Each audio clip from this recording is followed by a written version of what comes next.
Praise the lord. దేవుని నామంలో మీకందరికీ శుభములు కలుగును గాక. ఈరోజు మన వాక్య భాగము సంఖ్యాకాండము 23వ అధ్యాయము 25వ వచనం నుంచి చదువుకుందాం.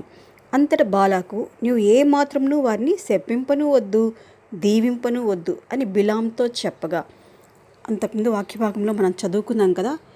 ఈ బాలాకు రాజు బిలాం గారిని పిలిపిస్తాడనమాట. పిలిపించి, మా రాజ్యం చుట్టూ అంటే మా స్థలం దగ్గర, మేముండే ప్రదేశము దగ్గర ఇజ్రాయేలీలు వచ్చి ఉన్నారు.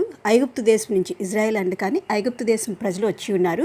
వాళ్ళని నీవు వచ్చి శపించినట్లయితే నేను ఈజీగా వాళ్ళని ఓడిస్తాను అని చెప్తాడు. అప్పుడు బిలాము వచ్చి దేవుని వాక్కు చొప్పున వాళ్ళని దీవిస్తాడనమాట. అలా 2 times వాళ్ళని దీవించిన తర్వాత బాలాకి కోపం వస్తుందంట. కోపం వచ్చి వారిని నువ్వేం శపించవద్దులే, దీవించవద్దులే అని చెప్తున్నప్పుడు బిలాము ఏమంటాడంటే, బిలాము యెహోవా చెప్పినదంతయు నేను